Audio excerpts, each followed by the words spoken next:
Business updates చూద్దాం. దేశీయ stock మార్కెట్లు భారీ నష్టాల్లో ప్రారంభమయ్యాయి. 1600 పాయింట్లకు పైగా నష్టంలో సెన్సెక్స్, 450 పాయింట్లకు పైగా నష్టంలో నిఫ్టీ ట్రేడ్ అవుతున్నాయి. ఇరాన్, ఇజ్రాయెల్ మధ్య యుద్ధ మేఘాలతో మార్కెట్లు పడిపోయినట్లు నిపుణులు చెబుతున్నారు. ఇక బ్రిటానియా, హెచ్యుఎల్, సన్ఫార్మా షేర్లు లాభాలు ప్రారంభం కాగా Hindalco, Tata Motors, Tata Steel, Shriram Finance, ONGC షేర్లు నష్టాల్లో ట్రేడ్ అవుతున్నాయి.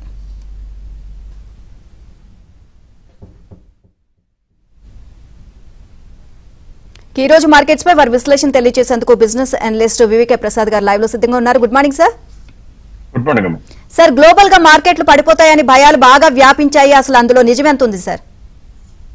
ఎప్పుడైనా సరే జియో పొలిటికల్ కనుక క్రైసిస్ వచ్చి ఏదైనా రెండు కంట్రీస్ మధ్యన వార్ వస్తే గ్లోబలైజేషన్ అయిపోయిన ఈ రోజుల్లో ప్రతి దేశం కూడా అంతో కొంత గొప్ప ఇంపాక్ట్ అవుతుంది. పైగా ప్రస్తుతంగా ఇండియా చూడాలంటే మాత్రం బాగా ఆయిల్ డిపెండెంట్ కాబట్టి ఆ మిడిల్ ఈస్ట్ లో కనుక ఏదైనా క్రైసిస్ వస్తే మనకి కొద్దిగా దెబ్బపడక తప్పదు. అంటే ఆయిల్ ప్రైసెస్ పెరుగుతాయని. కాకపోతే ఒకటి గమనించాలి, అక్కడ యుద్ధం వచ్చినా మీ న్యూస్ ఛానల్ ఆగదు, స్కూళ్ళు మూసేయరు, హోటళ్లు మూసేయరు, పనిచేసేవాళ్ళు పనిచేయటం మానేరు, చదువుకునే వాళ్ళు చదువుకోవటం మానేరు. కాబట్టి దీని మూలంగా కంపెనీల యొక్క లాభాలు తగ్గిపోతాయి అంటే తగ్గవు.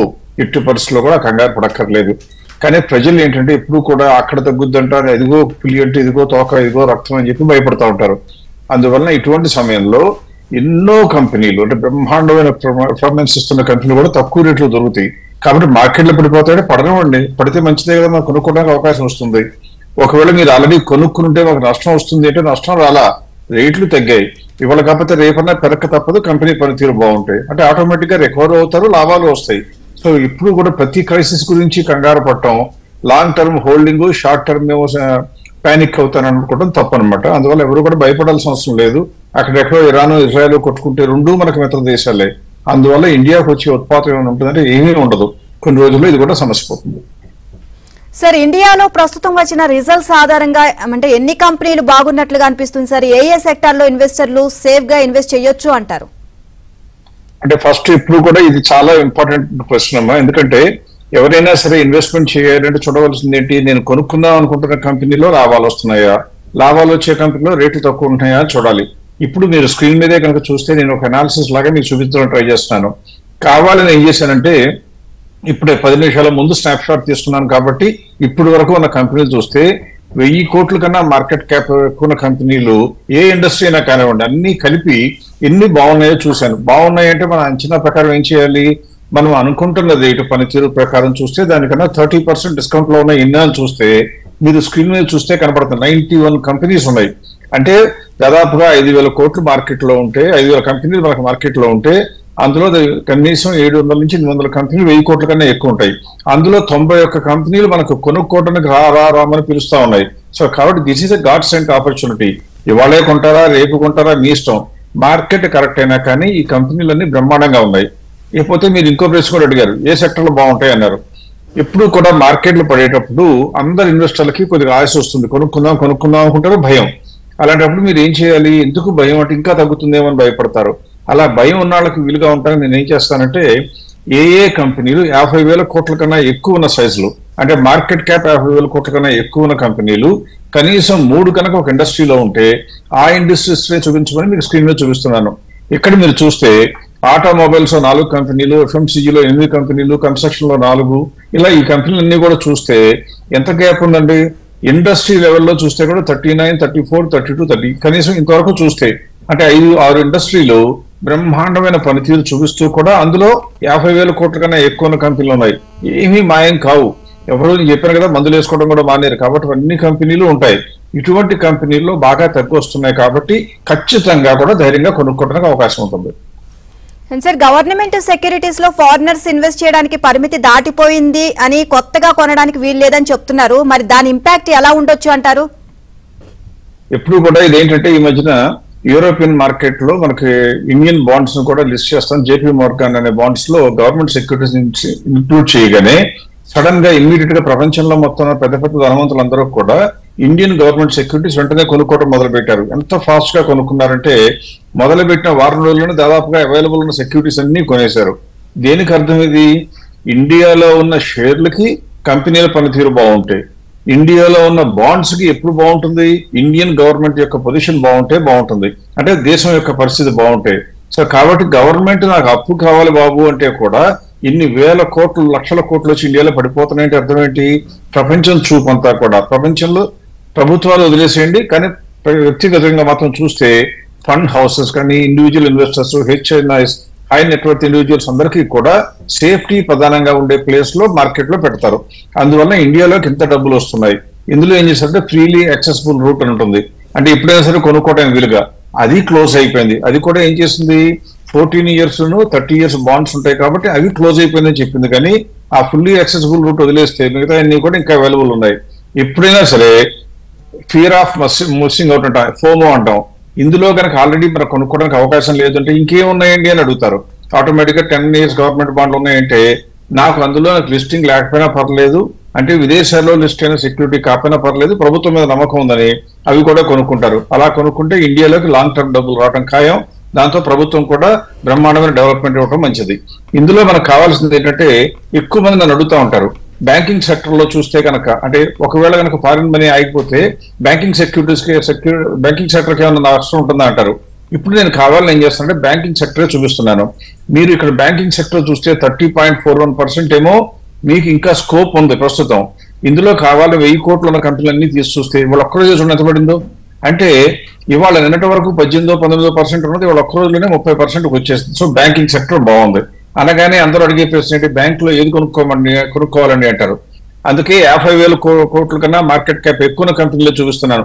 కావాలని చిన్న కంపెనీలు ఎలిమినేట్ చేశాను, ఎందుకంటే పెద్దవే దొరుకుతున్నప్పుడు చిన్న వెతకాల్సిన అవసరం లేదు కాబట్టి. Punjab National Bank, Yes Bank, UCO Bank, Central Bank, Canara Bank, Indian Bank, Indian Overseas Bank, Axis Bank, Union Bank, Kotak Mahindra, State Bank of India, Bank of India, IDBI Bank, ఇక్కడ వరకు 30% కన్నా కూడా ఎక్కువ స్కోప్ ఉన్నది. ఎప్పుడైతే ఆల్రెడీ మనకు సెంట్రల్ బ్యాంకులో కనుక ఇంట్రెస్ట్ రేట్ తగ్గితే ఈ బ్యాంకులన్నిటికీ కూడా విపరీతంగా లాభం వచ్చే అవకాశం ఉంది. సో బ్యాంకింగ్ సెక్టరు దీని మూలంగా బాగా లాభపడిపోయేటువంటి సెక్టర్. సో రాబోయే రోజుల్లో లాభం రావాలి అంటే ఏ బ్యాంకు కూడా షట్టర్ దించారు, అమెరికాలోనో ఇంకెక్కడో యుద్ధం వస్తే. కాబట్టి భయపడక్కర్లేదు, banking sector looks very good. Sir, మార్కెట్లలో అనిశ్చితి ఉన్నప్పుడు ఇన్వెస్టర్లు ఏ పంతా ఎన్నుకుంటే అంటే వారికి సెక్యూరిటీ పరంగా బెటర్ గా ఉంటుంది అంటారు? ఎప్పుడు కూడా ఒకటేనండి, ఏ సెక్టర్ లో అయితే బ్రహ్మాండం స్కోప్ కనపడుతుందో రికవరీ రాక తప్పదని అనుకుంటున్నాం. కాబట్టి రికవరీ వస్తే ఫస్ట్ బాగుపడేది ఆటోమొబైల్ సెక్టర్. అందుకు నేను ఇప్పుడు ఏం చేస్తానంటే ఒకసారి మన ఇన్వెస్టర్ల అందరి కోసం కూడా, వ్యూవర్స్ అందరి కోసం ఆటోమొబైల్ సెక్టర్ చూపిస్తాను. ఆటోమొబైల్ సెక్టర్ లో కూడా 1000 కోట్ల కన్నా మార్కెట్ క్యాప్ ఎక్కువ కంపెనీలు మొత్తం 13 కంపెనీలు రిజల్ట్స్ ఇప్పుడు వరకు అనౌన్స్ చేస్తే ఉంటే 13 కంపెనీలు ఉంటే అందులో చూడండి 33% దాదాపుగా గ్యాప్ కనపడింది. వాళ్ళ ఒక్కరోజే బోలెడంత పడిపోయింది. ఇది పడిపోయే ఉండదు, 100% గ్యారంటీగా పెరుగుతుంది. రేపు పెరుగుతుందో ఇవాళ పెరుగుతుందో చెప్పడం లేదు, 3-6 నెలల లోపల గ్యారంటీగా ఇంకా మళ్ళీ పెరిగిపోతూ ఉంటుంది. కాబట్టి ఈ రోజున కూడా కొనుక్కోవడానికి మంచి అనువుగా ఉంటాయి. వెంటనే మళ్ళీ అడుగుతారు ఏ కంపెనీ కొనుక్కోవాలండి అంటారు. అందుకని ఇప్పుడు ఆటోమొబైల్ సెక్టర్ లో మనం శాంక్షన్ చేసినట్లు ఎన్నో చూస్తే ఇవన్నీ టాటా మోటార్స్ కొనుక్కోవడానికి బ్రహ్మాండంగా కనపడుతుంది. రిజల్ట్స్ కూడా వచ్చేసిన తర్వాత దాని ఫేర్ వాల్యూ కొద్దిగా తగ్గి 1600కు వచ్చింది. మనటి వరకు 1660 అనుకునేవాళ్ళం. బజాజ్ ఆటో బాగుంది, ఎస్కాట్స్ కుబోటో బాగుంది, అలాగే మహీంద్రా బాగుంది, మారుతి సుజుకి. ఇన్ని కంపెనీలు 30% పెద్ద కంపెనీలు అవైలబిలిటీ ఉంటే కంగారు పట్టడం ఎందుకు, వెంటనే ఆటోమొబైల్ సెక్టర్ వైపు వెళ్ళాలి. అలాగే ఇంకొక సెక్టర్ గురించి చూడాలంటే ఫార్మాస్యూటికల్స్, డిఫెన్స్ సెక్టర్ అంటాం. ఇప్పుడు కూడా అంటే మార్కెట్ మొత్తం పడిపోయినా గ్యారంటీగా మందులు వేసుకుంటాం కాబట్టి ఫార్మాస్యూటికల్ సెక్టర్ లో చూడండి రెసిలియన్స్, అంటే పెద్దగా పడలేదు. మనం ఇంతకు ముందు చూసిన బ్యాంకింగ్ లోను ఆటోమొబైల్ లో చూసినట్టుగా. వెంటనే బ్యాంకింగ్ సెక్టర్ లో ఏం కొనుక్కుంటే బాగుంటాయండి అంటారు. ఇదిగోండి మీకు ఫార్మాస్యూటికల్ సెక్టర్ లో కూడా ఫార్మాస్యూటికల్ సెక్టర్ లో ఏం కొనుక్కోవాలంటే 50,000 కోట్ల కన్నా కాదు, నేను 1000 కోట్ల కన్నా ఎక్కువనే పెట్టాను. ఇందులో 50,000 కోట్ల కన్నా ఎక్కువనే కావాలి అని కనుక మీరు అనుకున్నట్లయితే ఇప్పుడు ఒక్క నిమిషంలో వస్తుంది.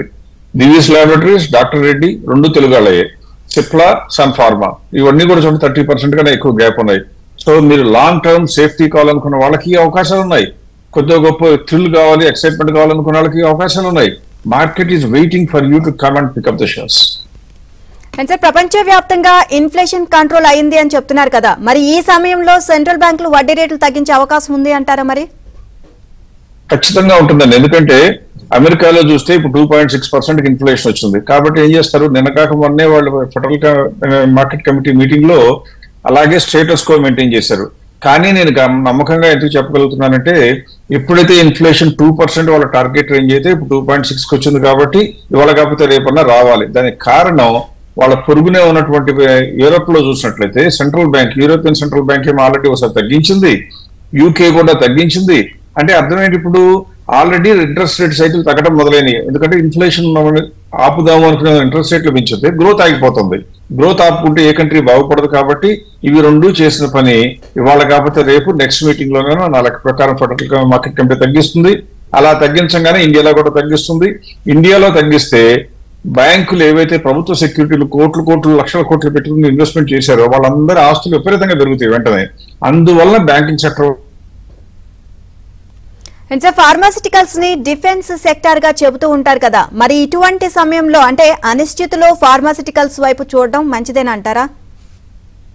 మంచిదే కాదు, మా గ్యారంటీకి అవసరం. ఎందుకంటే ఫార్మాస్యూటికల్ సెక్టర్ లో ఎప్పుడు కూడా యాక్షన్ ఎక్కువ ఉంటుంది. మిగతా సెక్టర్లన్నీ భయపడుతుంటే ఫార్మాస్యూటికల్ ఎఫ్ఎంసీజీకి వెళ్తారు. ఎఫ్ఎంసీజీ మనం ఫ్రైడే మాట్లాడాను కాబట్టి వాళ్ళు ఎఫ్ఎంసీజీ కవర్ చేయట్లేదు. ఇప్పుడు నేను కావాలని ఏం చేస్తాను అంటే ఫార్మాస్యూటికల్ లో ఇప్పుడు మీకు 50,000 కోట్లే చూపించాను కదా, చిన్నవి కూడా కావాలండి అంటే 1000 కోట్ల మార్కెట్ క్యాప్ ఉండి కూడా గ్రోత్ ఎన్ని ఉన్నాయో చూడండి. ఇందాక చెప్పింది నేనేమో 50,000 crores అయితే ఇప్పుడు 1000 కోట్ల నుంచి 50,000 కోట్లు ఉన్న కంపెనీలో చూస్తే మళ్ళీ 3 కంపెనీలు వచ్చినాయి. ఏమిటవి? ఫైజర్, అది ఎంత రేట్ ఉంది ఇప్పుడు? దాదాపుగా 5,560 ఉంది. అమ్మో అంత రేట్ అంటే గ్రాన్యూల్స్ ఇండియా, మళ్ళీ తెలుగు వాళ్ళ కంపెనీ 634 ఉంటే 837 అవడానికి ఛాన్స్ కనపడుతుంది. అలాగే బ్లిస్ ఫార్మా, ఇది మాత్రం దాదాపుగా అందరికీ ఎమ్మటే నచ్చుతుంది, తక్కువ రేట్ ఉంది కాబట్టి. అలా తక్కువ రేట్ ఉందని కొనుక్కోవడం కాదు, దీనిలో రిస్క్ ఏంటంటే కేవలం 1000 కోట్లే మార్కెట్ క్యాప్. ఇటువంటి కంపెనీలో రిస్క్ బాగా ఎక్కువ ఉంటుంది. అంటే కొద్దిగా తేడా వస్తే విపరీతంగా పడతాయి. కాబట్టి ఈ వీటిలో నా చాయిస్ ఏంటంటే first 2 Pfizer and granules India. ఇంకా కావాలంటే గ్లాక్సోస్మిత్క్లైన్ ఫార్మా, అది కూడా 28% పెరగడానికి ఛాన్స్ ఉంది, అది కూడా కొనుక్కోవచ్చు. ఇలా ఏ సెక్టర్ చూసినా అవకాశాలు కనపడతాయి. ఇప్పుడు మీరు చూడాల్సిందల్లా నమ్మకం, మార్కెట్ మీద మీ మీద మీకు నమ్మకం ఉండాలి. ప్రాఫిట్లు వస్తే రేట్లు పెరిగితే నమ్మాలి. థ్యాంక్ యూ సార్, ఈ రోజు మార్కెట్స్ మేము మీ విశ్లేషణ తెలియజేసినందుకు. Kiwi business updates, keep watching.